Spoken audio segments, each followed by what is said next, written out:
memasuki hati kita yang paling dalam, menggetarkan sukma bagi setiap orang yang beriman. Innamal mu'minuna alladzina idza dzukirallah wajilat qulubuhum.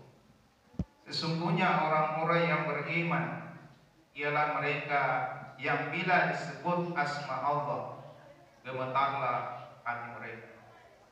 Kita bertakbir membesarkan Allah sebagai zat yang maha besar, sekaligus menunjukkan keterdilan kita di hadapan kebesarannya. Oleh karena itu, apapun kedudukan kita, status kita, tetaplah kita bertakbir membesarkan Allah. Sekalipun sesungguhnya tanpa takbir yang dilantunkan, Allah tetap maha besar dan tidak akan mengurangi kebesarannya. Dalam sebuah hadis yang diriwayatkan oleh Muslim, wahai hambaku, seluruh manusia, seandainya seluruh manusia dan jin, dari yang paling awal sampai yang paling akhir, seluruhnya menjadi orang yang paling bertakwa, hal itu sedikit pun tidak menambah kekuasaan.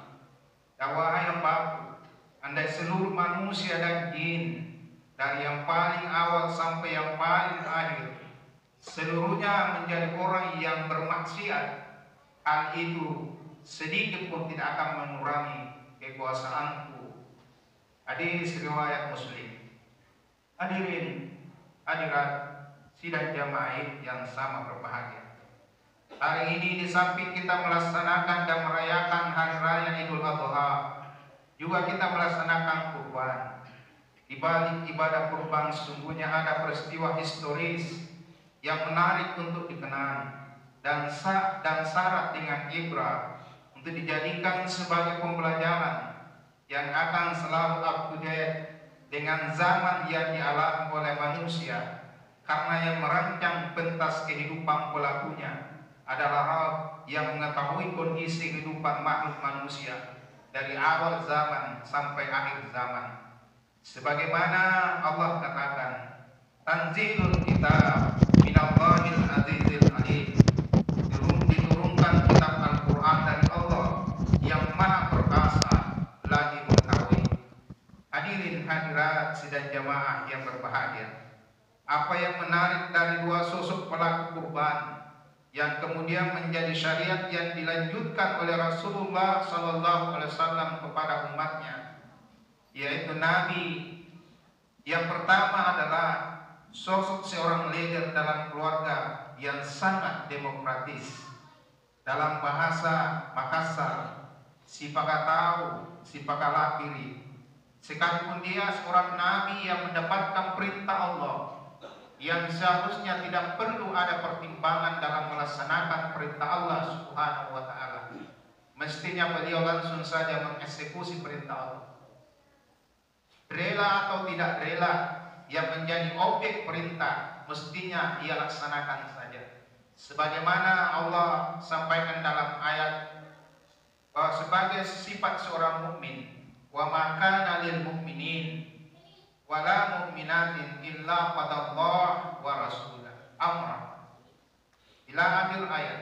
Dan tidak patut bagi laki-laki yang mukmin dan tidak pula bagi perempuan yang mukmin apabila Allah dan Rasulnya telah menetapkan suatu ketetapan, akan ada bagi mereka pilihan yang lain tentang urusan mereka. Dan barang siapa yang mendurhakai Allah dan Rasulnya, maka sungguhlah dia telah sesat yang nyata. Nabi Ibrahim tidak langsung melaksanakan perintah Allah.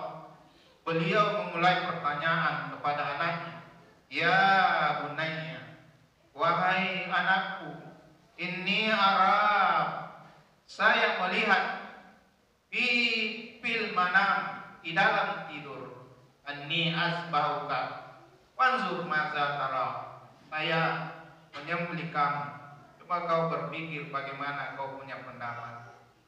Sikap seorang leader yang tidak otoriter, yang ingin mendengar bagaimana pendapat bawahannya, seharusnya menjadi pembelajaran mulai dari pemimpin yang berkapasitas sebagai kepala keluarga, penyelenggara negara, mulai dari tingkat RW sampai tingkat presiden, agar jangan mengambil keputusan untuk rakyat dengan seenaknya, memutuskan sesuatu yang menyangkut hajat hidup orang banyak dengan diam-diam, sekalipun nyata-nyata dapat merugikan masyarakat, malah terkadang dilakukan pada saat tengah malam.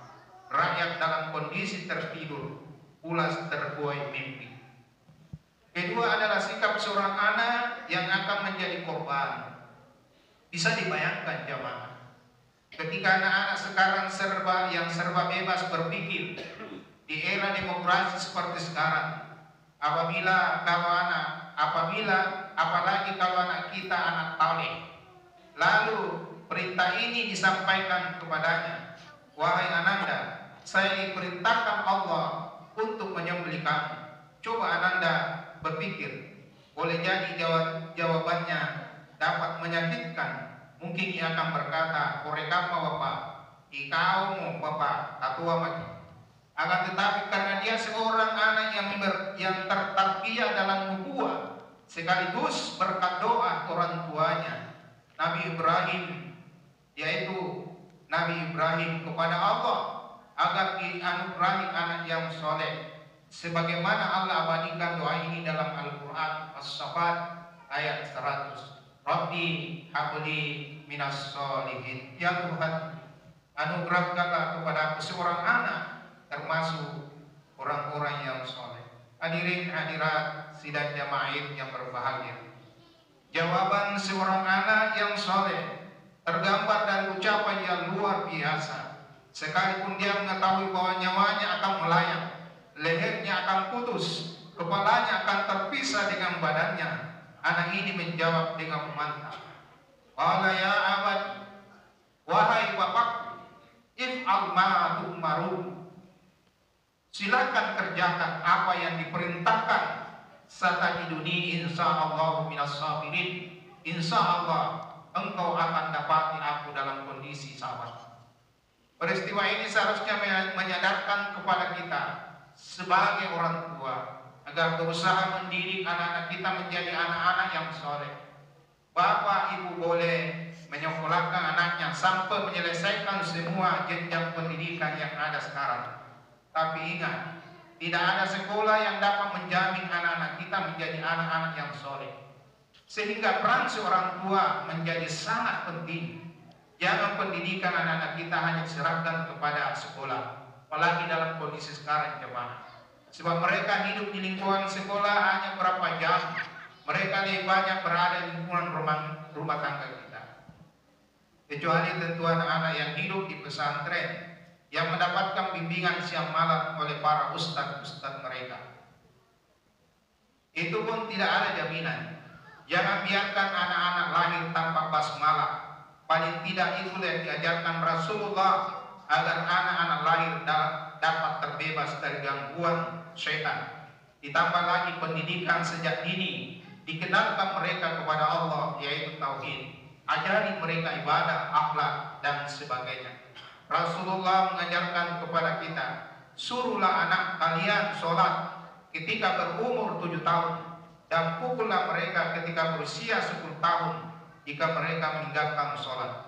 Pisahkanlah tempat tidur mereka antara anak laki-laki dan perempuan. Hadis riwayat Abu Dawud, Ahmad, dan Al-Hakim. Zaman yang kita hadapi ketika kecil jemaah sangat berbeda dengan zaman yang dihadapi oleh anak-anak kita sekarang. Dulu belum ada internet, belum ada gadget, belum ada media sosial. Kita mengakui bahwa semua sarana ini jemaah tentu ada manfaat, tetapi mudaratnya juga luar biasa.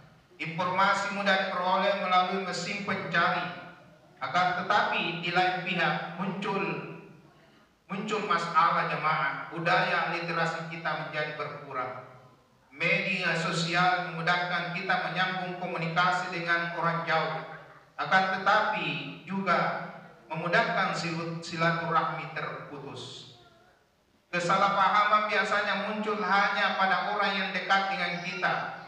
Dulu jemaah, sekarang terkadang sangat mudah bertengkar dengan teman jauh yang jaraknya dengan kita. Hoaks merajalela. Kita berada di era post-truth. Kesalahan terkadang dipoles menjadi seolah-olah menjadi kebenaran. Sebaliknya kebenaran dipoles sedemikian rupa sehingga seolah-olah menjadi kebatilan. Orang baik menjadi orang yang salah, seolah-olah sementara orang yang salah seolah-olah menjadi benar. Kebiasaan membuli menjadi budaya. Kita juga berada pada masa matinya kepakaran. Bisa dibayangkan seorang anak yang tidak tamat SD bisa membantah sekelas profesor di media sosial. Oleh karena itu, dalam persoalan komunikasi Allah Subhanahu wa taala sudah mengajari kita, ya ayyuhalladzina amanu in ja'akum fasiqun binaba'in an tusibu qauman bijahalah ila akhir ayat. Hai orang-orang yang beriman, jika datang kepada orang fasik membawa suatu berita, maka periksalah dengan teliti agar kamu tidak menimpakan suatu musibah kepada suatu kaum tanpa mengetahui keadaannya yang menyebabkan kamu menyesal atas perbuatan. Allahu Akbar walillahil hamd. Hadirin yang sama berbahagia. Ibrah selanjutnya dari kisah Nabi Ibrahim adalah kesanggupannya mengorbankan sesuatu yang dia cintai, yaitu anak yang sangat dicintainya.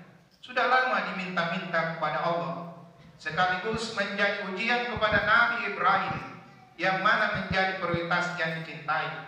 Apakah ciptaan Allah yang dititipkan kepadanya berupa anak, atau yang telah menciptakan titipan itu? Alhamdulillah, ternyata Nabi lulus ujian dengan kesiapannya mengorbankan anak yang dia cintai. Dan satu kesyukuran yang luar biasa buat kita selaku seorang muslim jamaah, bahwa mengorbankan anak itu menjadi mahal. Jika ini terjadi, maka kita harus menyiapkan anak-anak kita yang gemuk-gemuk setiap tahun untuk disembelih. Nauzubillah. Hadirin dan hadirat, saya ingin mengatakan, jika Nabi Ibrahim sanggup mengorbankan anak yang dicintai, maka Allah tidak meminta kepada kita untuk mengorbankan anak-anak kita. Akan tetapi Allah meminta seculi rezeki yang telah dititipkan oleh Allah kepada kita untuk dikorbankan, sekaligus sebagai tanda kesyukuran kepada Allah akan nikmat yang begitu banyak yang telah dianugerahkan kepada kita. Sebagaimana Allah sampaikan di surah Al-Kautsar, inna a'tainakal kautsar fasholli lirabbika wanhar inna syani'aka huwal abtar. Sesungguhnya kami telah memberikan kepada nikmat yang banyak, maka dirikanlah sholat karena Tuhanmu dan berkorbanlah. Sesungguhnya orang-orang yang membenci kamu ialah orang yang terputus nikmatnya. Hadirin dan hadirat yang sama berbahagia, yakinlah kalau kita berkorban dengan dasar perintah Allah dan kesyukuran akan nikmat Allah, maka harta bapak ibu tidak akan habis. Bahkan Allah Subhanahu wa taala akan menambahkan nikmatnya kepada kita, sebagaimana disampaikan dalam Al-Qur'an,